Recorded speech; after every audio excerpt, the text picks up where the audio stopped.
Donc je vais donner maintenant la parole, puisque nos travaux reprennent, je vais donner la parole à notre ami et camarade François Standaer, qui est un libre penseur de la Somme.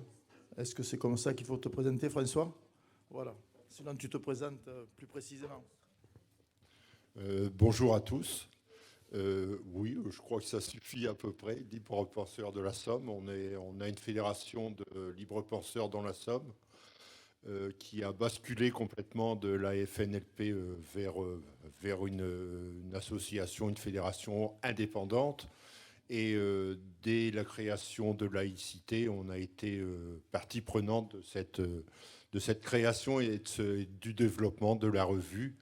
Et je dois dire que personnellement, je suis content de faire partie de ce groupe, de cette coalition, je ne sais pas comment dire, et puis des travaux d'échange qu'on peut avoir entre nous sur les thèmes qu'on aborde, sur les problèmes qu'on rencontre vis-à-vis de la laïcité, du pacifisme, etc. Donc voilà. Et il n'y a pas de fédération nationale de la libre pensée dans la Somme. Ils ont essayé d'en créer une, mais bon, ça n'a pas, la mayonnaise n'a pas pris depuis, en tout cas. Il y a beaucoup de choses qui ont été dites ce matin. Il y a des thèmes que j'avais prévu d'aborder qui ont déjà été abordés ce matin. Bon, je ne vais pas changer mon intervention. Je pense qu'il n'y a pas beaucoup de redites. Il y a des choses qui vont être complétées, qui vont être confirmées. Et mon propos sera assez court. J'ai un texte de moins de 2000 mots, ce qui veut dire qu'en moins d'un quart d'heure, ça va être pas expédié, mais ça va être fait. Voilà. Là, j'ai apprécié comment Bruno, ce matin, a dit, voilà, j'ai 6 parties. Oh, je me suis dit, ça va être long, mais il a dit, non, ça va prendre 20 minutes, et je crois qu'il a à peu près respecté. Et j'espère respecter aussi. Écoutez, si nous sommes réunis aujourd'hui, c'est parce que nous sommes attachés à la laïcité et à la loi du 9 décembre 1905 qui en est le fondement juridique. De la même façon, nous sommes attentifs à l'application de cette loi et à son évolution. Et nous avons raison d'être inquiets, préoccupés. La loi de 1905 constitue une avancée essentielle pour la République et pour la démocratie, en légalisant la liberté de conscience, en mettant à égalité ceux qui croient en l'existence de Dieu, ceux qui n'y croient pas, ceux qui en doutent. Elle permet à tous de pouvoir vivre fraternellement.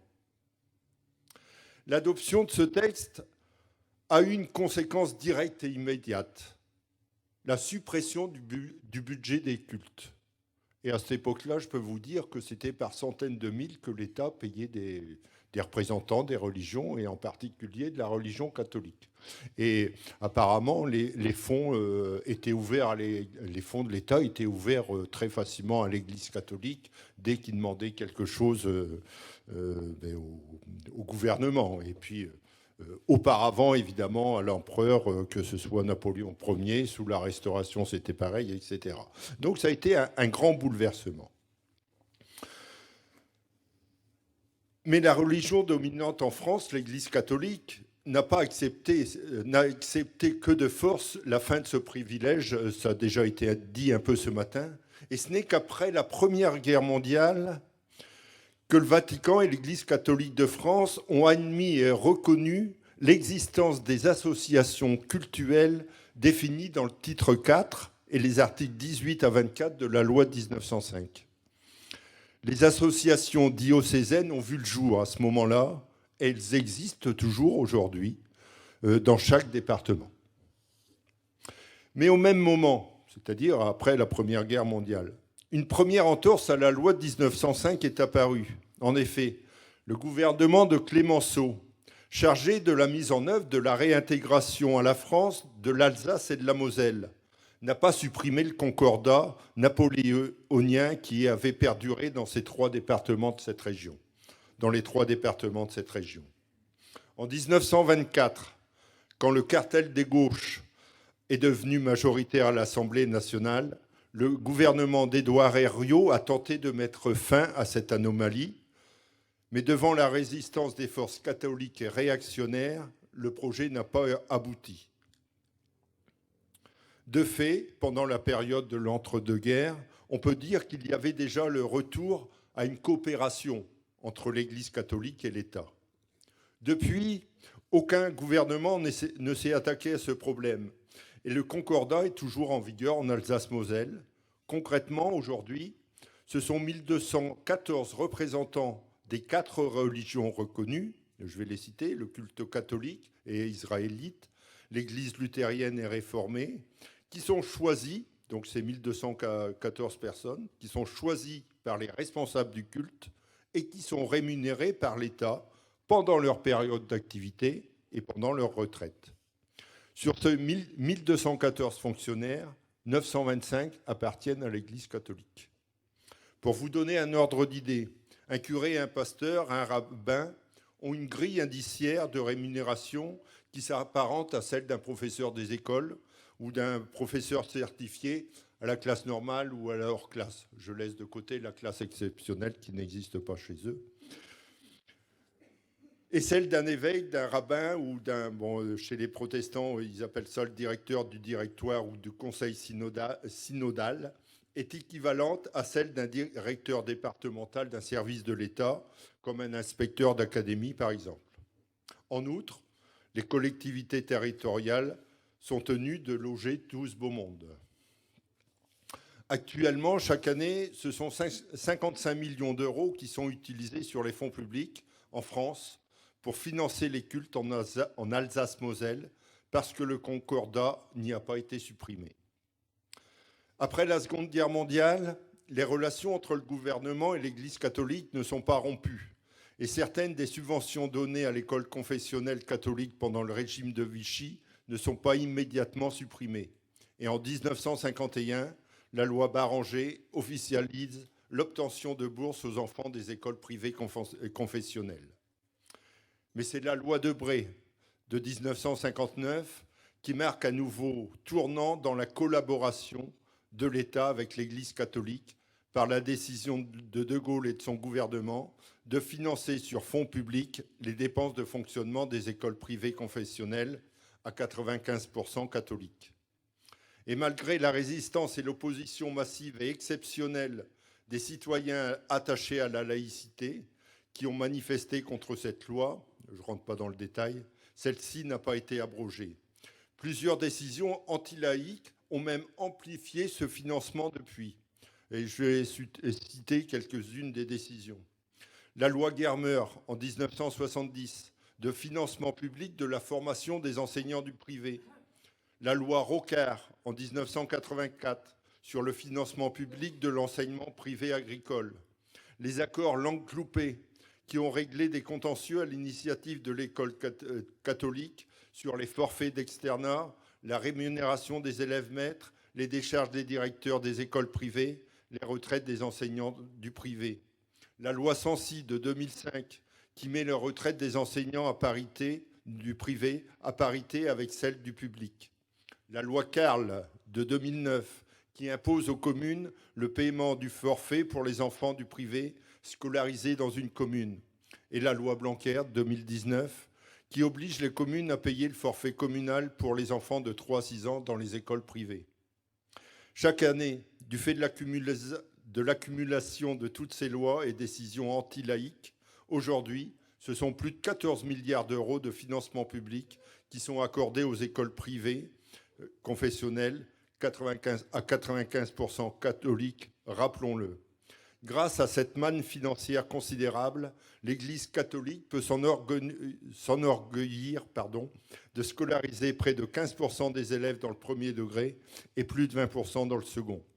Sans toutes ces aides publiques, ces taux seraient réduits à peau de chagrin. Mais pour le président Macron, toutes ces entorses à la laïcité ne suffisent pas encore. Il estime que le lien entre l'Église et l'État est abîmé et qu'il importe de le réparer. Cette annonce est prononcée le 8 avril 2018 devant la conférence des évêques de France, au moment où les crimes pédophiles de représentants du culte catholique en France commencent à être révélés. Mais peu importe, la collaboration entre les religions et l'État, et l'Église catholique en particulier, continue de s'amplifier.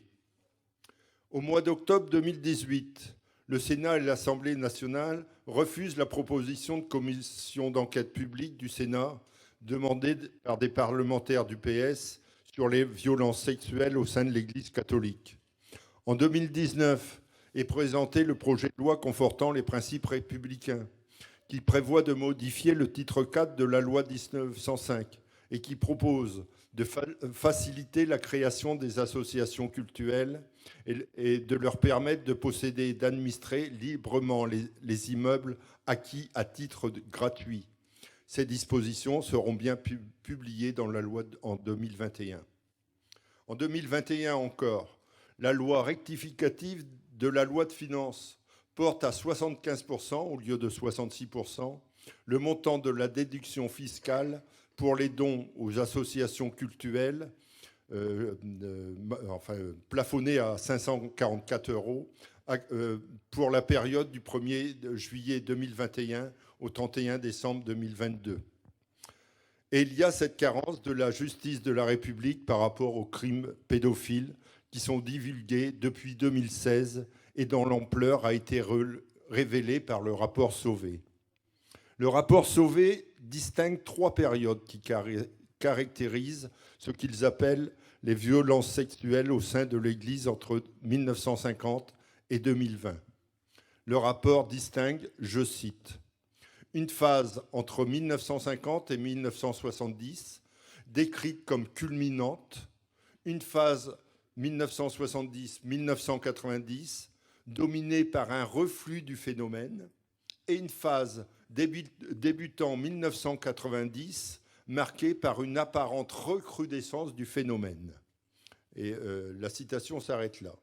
À aucun moment, il n'est dit dans le rapport que les infractions ont cessé à partir de 2000.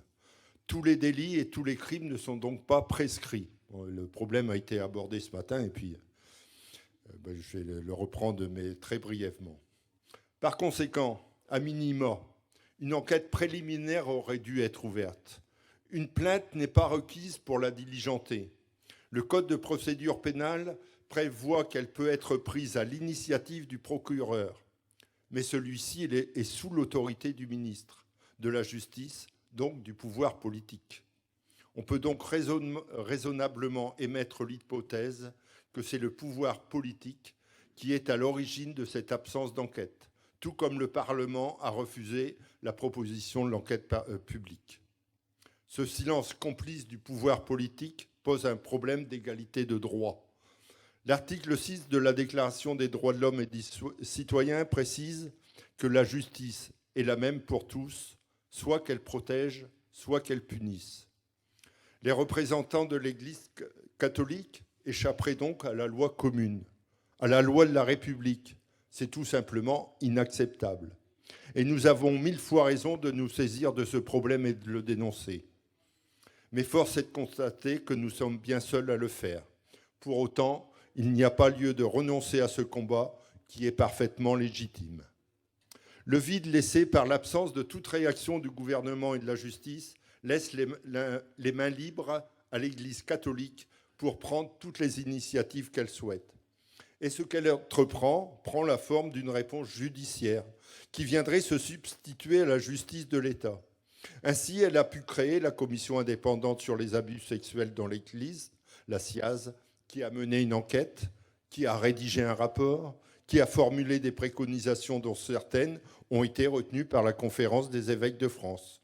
Par exemple, celle formulée avec beaucoup de publicité d'indemniser les victimes et celle de créer un tribunal pénal canonique national.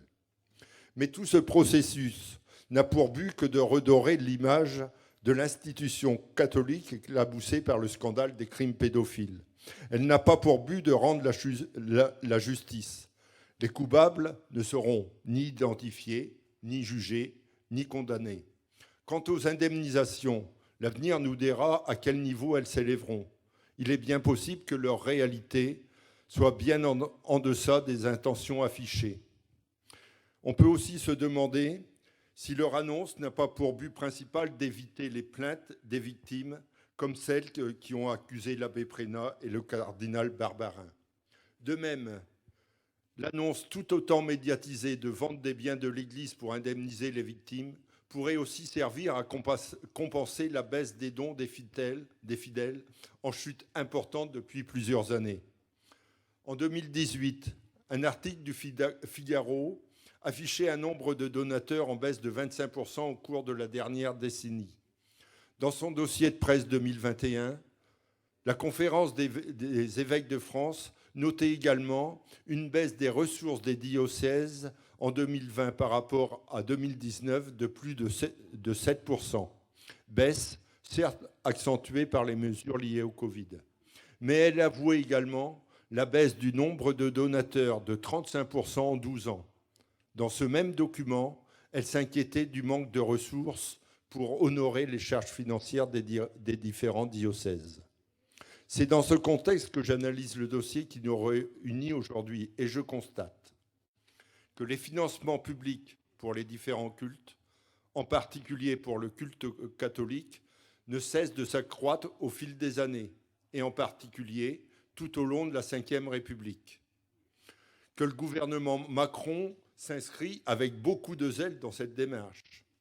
Qu'un crime de masse a été perpétué par des milliers de représentants de l'Église catholique, que la justice de la République les laisse impunis et que la complicité du pouvoir politique est évidente dans ce déni de justice. Que ces agissements bafouent la séparation des Églises et de l'État, mais également le principe d'égalité qui est un des fondements de la République.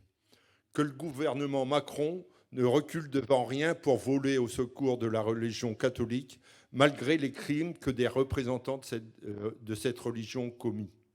Il est donc pour nous important de continuer le combat que nous avons commencé à mener depuis plusieurs mois pour le rétablissement de la loi de 1905 de séparation des Églises et de l'État, pour que les coupables des violences sexuelles commises par les représentants du culte catholique soient traduits devant la justice de la République, pour le rétablissement de la République une et indivisible.